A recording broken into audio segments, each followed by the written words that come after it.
మరి మంత్రి గారు ఉన్నారు కాబట్టి, భట్టి గారు ఉన్నారు కన్సర్న్ మినిస్టర్ కాబట్టి వారి నోటీస్ తీసుకొస్తున్నా అధ్యక్ష. ఇక తర్వాత చెప్తా ఉండు రాజుబాయి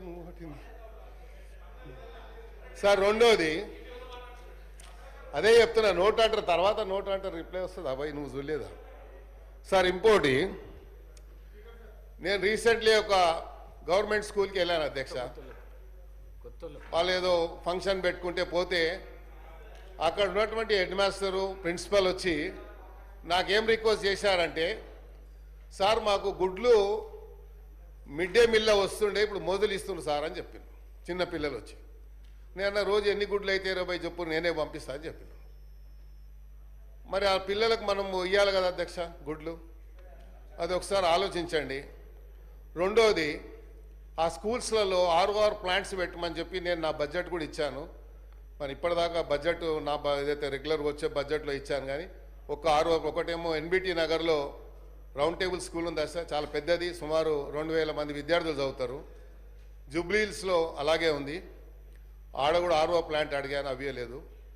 ఇంకోటి, ఇది చాలా ప్రధానమైనటువంటి సమస్య కాబట్టి ఇమీడియట్గా యాక్షన్ తీసుకోవాలి. నోట్ అనేది అది రెగ్యులర్ ప్రాక్టీస్ అధ్యక్ష. నోట్ అంటే మాకు తెలుసు, నేను కూడా మంత్రిగా పనిచేశాను. నోట్ చేసుకుంటామంటాం, బయటికి పోయిన తర్వాత అది డస్ట్బిన్లో వేస్తాం ఆ పేపర్ తీసుకుపోయి.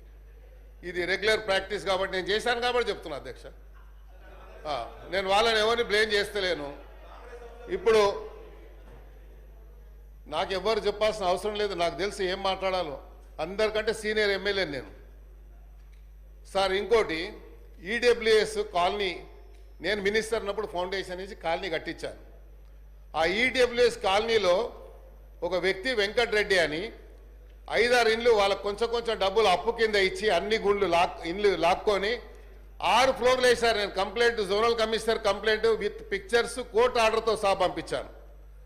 ఈరోజు వచ్చే ముందు MRO గారికి, తహసీల్దార్ గారికి, అదేవిధంగా DC గారికి పంపించాను. యాక్షన్ తీసుకుంటలేరు. EWS కాలనీ అది పర్మిషన్ ఎలా వచ్చింది? ఇక్కడ కిట్టుకు ఏంటంటే మా దగ్గర ఉన్న టౌన్ ప్లానింగ్ ACP చిన్న చిన్న పేపర్స్ పెట్టుకున్నారు. మొన్న ముఖ్యమంత్రి గారు చెప్పారు వారి కన్సర్న్తో. అలాంటి వాళ్ళు ఏం చేస్తారు, వాడే సొంతగా స్క్రీన్ ప్రింటర్ దగ్గరకు పోయి పేపర్ తీసి ఇక్కడ ఇల్లీగల్గా కన్స్ట్రక్షన్ ఫోటో తీసి అది CCPకి ఒకటి ACPకి ఒకటి పంపిస్తాడు. దీని మీద యాక్షన్ తీసుకుంటారు. మళ్ళీ వాడు కాంప్రమైజ్ అయిపోయి బిల్డింగ్ కట్టేస్తాడు. ఇది నడుస్తుంది కాబట్టి దయచేసి మీ సీరియస్ మ్యాటర్స్ ఇవి కాబట్టి ప్రభుత్వం తీసుకురావాలని బాధ్యత ఉంది కాబట్టి చెప్తా ఉన్నాను. మీరు అదే నోట్ చేసుకుంటారు, రెగ్యులర్గా చెప్తారు కాబట్టి అది మీ ఇష్టం, నేనేం దాన్ని చెప్పలేను. కాబట్టి ఇలాంటి ఎవరైతే సోషల్ మీడియాని మిస్యూజ్ చేసుకొని ఇలాగా అందరినీ బ్లాక్మెయిల్ చేస్తూ ఉన్నారు, ఇది చాలా హైదరాబాద్ సిటీలో చాలా పెద్ద ఎత్తున నడుస్తుంది. బిల్డర్స్ని చేస్తున్నారు, అట్ ద సేమ్ టైం డిపార్ట్మెంట్లో ఉన్నటువంటి GHMC అధికారులు అయితే వణికిపోతారు వాళ్ళతో. ఎమ్మెల్యే ఫోన్ చేసినా, మినిస్టర్ ఫోన్ చేసినా భయపడడు, కానీ ఆ సోషల్ మీడియా వాడు ఒక ఫోన్ చేస్తే మాత్రం సార్ యాక్షన్ తీసుకుంటా అంటాడు. ఇద్దరు కూర్చొని లావాదేవీ జరిగిపోతుంది.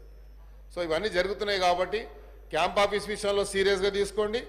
తర్వాత ఈ EWS కాలనీ ఏదైతే ఇల్లీగల్గా కట్టాడో అది ఇమ్మీడియట్గా డెమాలిష్ చేయాలి. ఎందుకంటే పబ్లిక్ అంతా వచ్చి నా మీద పడతా ఉన్నారు. క్యాంప్ ఆఫీస్ లేకుండా నేను హైదరాబాద్ సిటీలో ఉంటా కాబట్టి 100 మందితో డైలీ ఇంటరాక్షన్ ఉంటుంది అధ్యక్ష. వాళ్ళని కూర్చోబెట్టుకోవడానికి కూడా మనకు ఇబ్బంది అవుతుంది కాబట్టి నా క్యాంప్ ఆఫీస్ గురించి కూడా దయచేసి మరి నోట్ చేసుకుంటారని చెప్తారు కాబట్టి మీరు ఒక డైరెక్షన్ ఇవ్వండి. Thank you.